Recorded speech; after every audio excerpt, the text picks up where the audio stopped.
CD Projekt Red put a crazy amount of time and attention into all the details of the vehicles that you can drive in the world of Cyberpunk.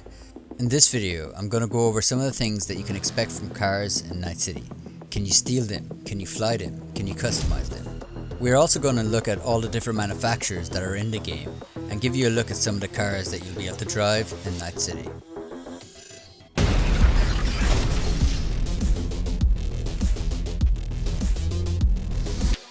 If you like this content and want to help me stick it to the algorithm, please leave a like and a comment below, it really does help. And if you're new to the channel, why not consider subscribing? This channel is all things Cyberpunk. So one of the first things you'll want to know as soon as you hit the streets of Night City is, do you have to buy or can you steal cars? Some cars are trickier than others, but if you have the skills, you can steal any car in Night City. Be careful what cars you choose though, because jack the wrong car, the NCPD might be the least of your troubles if you're caught stealing it. If you want a specific car to drive, but can't seem to get your hands on one, listen out for an opportunity from your fixer. As you progress through the story, you're introduced to more and more fixers, and they may call you from time to time and tell you they have a car for sale. Or they may call you and tell you they have what you need, but first you may have to do something for them. Now once you got your hands on the ride that you want, your next question might be, can I customize this? Well, in an IGN interview with lead quest designer Pavel Sasko, Sasko confirmed that Cyberpunk 2077 will not have vehicle customization. He says, when it comes to vehicles, as a player, you can own different vehicles, but you do not really customize them. You actually own vehicles that have already been customized. He goes on to explain, you can find different vehicles that are already tuned up, but you do not do it yourself. Although you can't customize the vehicles yourself, every single player operated vehicle is absolutely unique in every way. So a Quadro Type 66 in the city, for example, will look completely different from one that you will find out in the Badlands. As a player, you have access to a number of different vehicles in the game.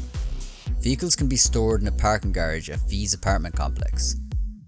Some vehicles are equipped with AI, so they can be left anywhere and called on demand.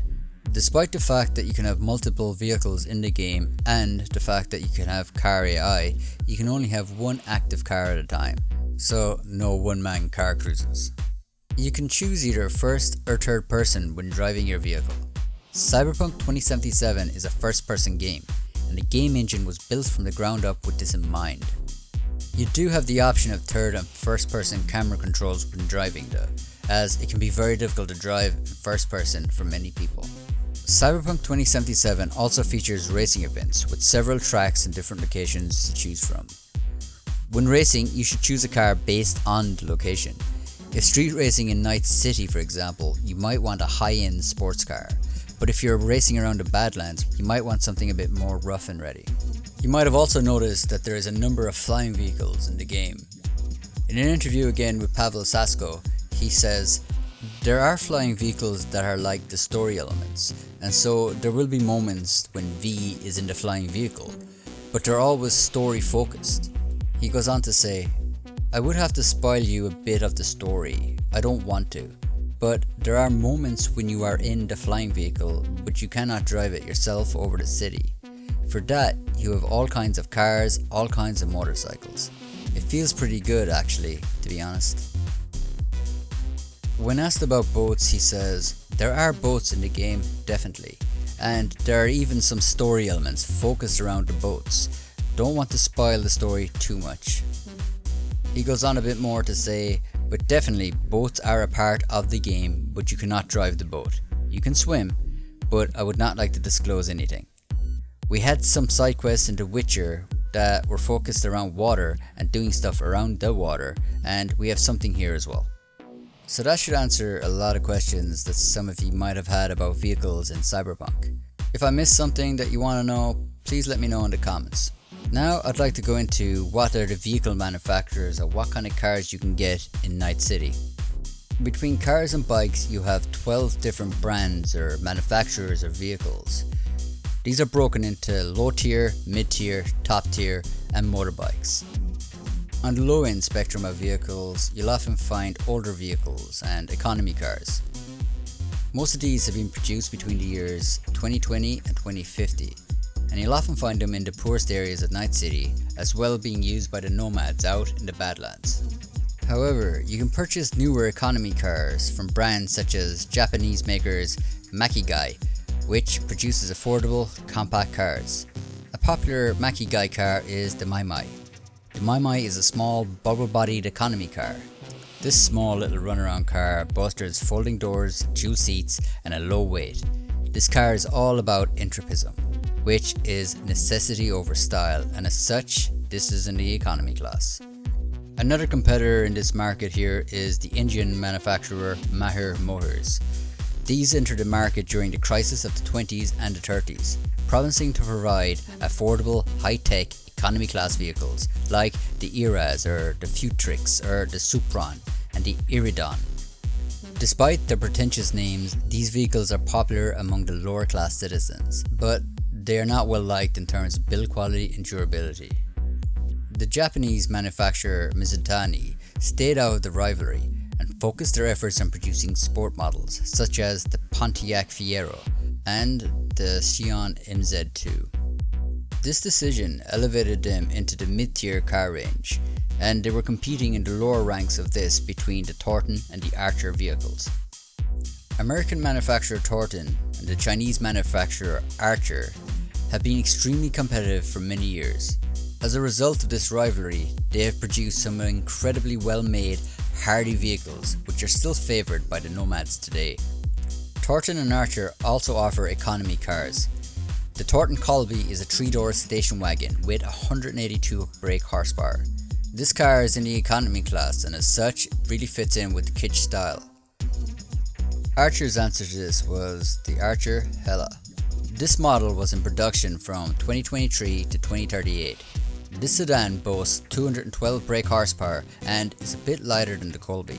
Fans of the kitsch fashion style seem to be drawn to Archer's style of automotive design, which features geometric lines and boxy proportions.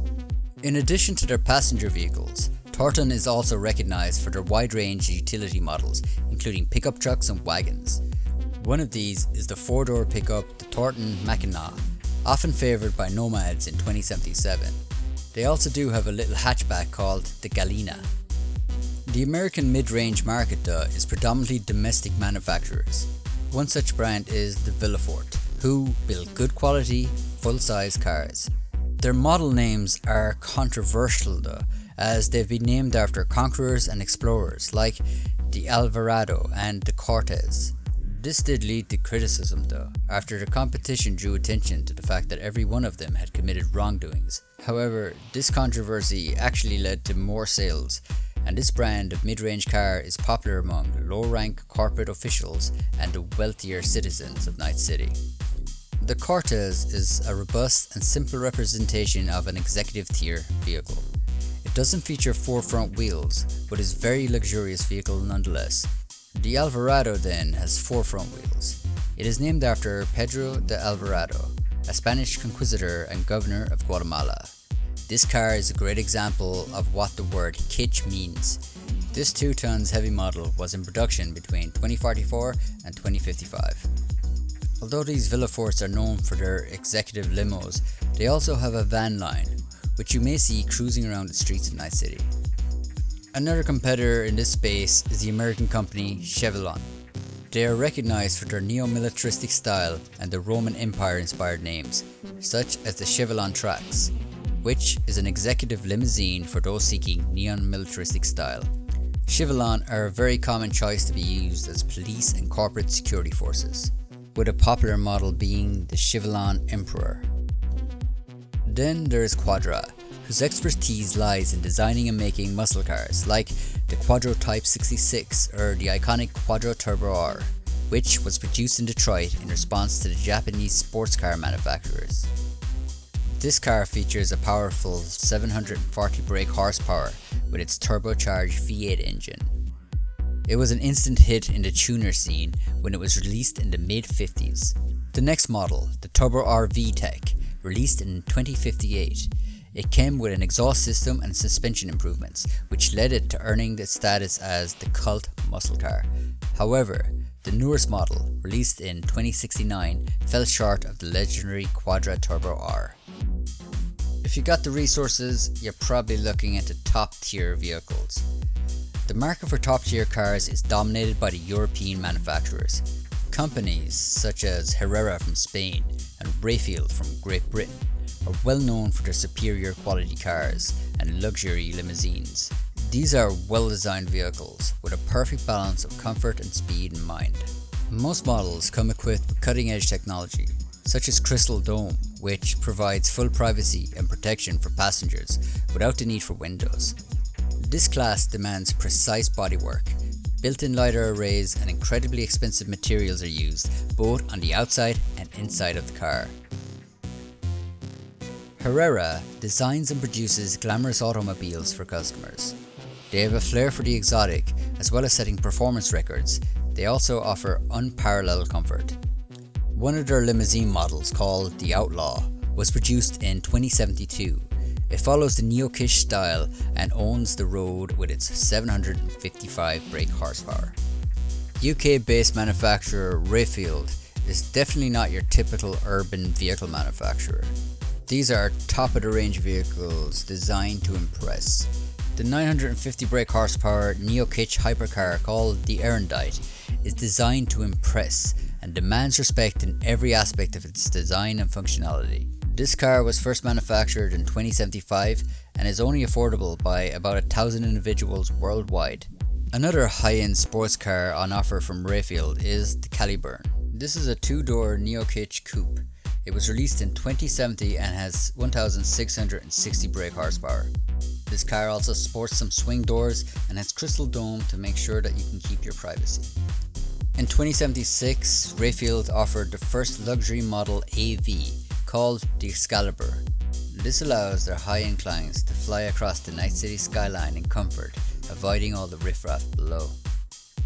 For those of you who still can't afford an Excalibur yet, but still don't want to get stuck in traffic, you still have the option for a motorbike. There are two key competitors in the motorbike market. These are Yaiba and Brennan. Yaiba specializes in slick and sporty motorbikes.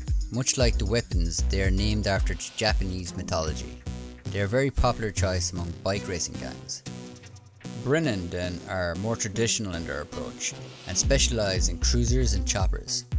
These bikes are much more suited for long distance travel between cities, as they offer better performance on poorly maintained interstate roads and highways.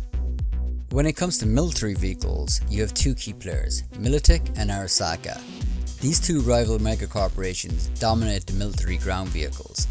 They are both leading manufacturers and exporters of tanks, APCs and LTVs for both the government and corporate forces. During the American turmoil over the last 50 years, some of the security systems in these vehicles found their way into the hands of the nomad clans. That said, the Zetatech Corporation are the undeniable leaders in the AV and the UAV productions, and they are the chief pioneer in advanced avionic technologies.